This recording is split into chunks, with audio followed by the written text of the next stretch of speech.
The basic question that I'm trying to answer in this talk is how can the verbal lightness of being thrill new generations such as mine? So to start with, I'm going to start talking about the diversity of themes and topics that compound the verbal lightness of being. There are many topics that can be considered philosophical and some others that have a historical transfound.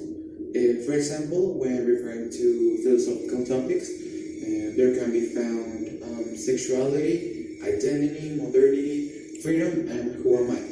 These topics can also be relevant in our generations because we have a tendency to appreciate individual skills in order to be part of a group.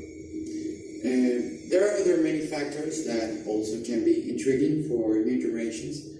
The first one is the style in which the book is written. It is not a mystery that Milan Kundera writes in a beautiful way. This also appears in many moments in the book. This also can intrigue new generations because we tend to appreciate work on pieces of art that are aesthetically beautiful. And this is mainly the essence of the book.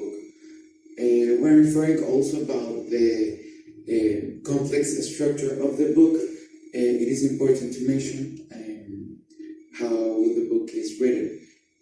The book is written in such a way that you have to understand the general panorama in order to keep in order with the trauma. You have to know what are all the characters that's being in my moment. You have to understand all the panorama in order to understand what will happen in the book. And this is also intriguing because we also have the tendency of wanting to know what's happening in every corner of reality. Another important factor of why the unraveled likeness of being is an intriguing book is because of the cultural and artistic reference that appear in the book. There is one quote from the book that touched me in different ways, and it says, "Love is the longing of the half of ourselves that we lost." If we try to reordinate the sentence, we can have a bunch of meanings, and this is one important characteristic of the unraveled lightness of being. The third important characteristic relies on the characters. There is a complexity of characters in the book. We can find characters that rely on lightness, others that rely on waveness. They can be described as very individual characters. There is a whole diversity, and this can lead to ethical dilemmas all around the book.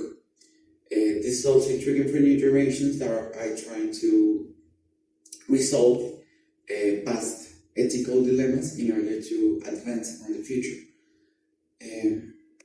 Another factor of why the verbal lightness of being is important is because of the amount of disciplines that it apply in order to be such a complex book.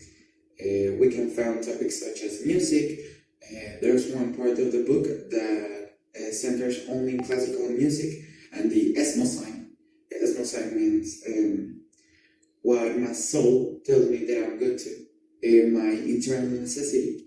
There's also one moments in the book that are about history, the communism, rebellion,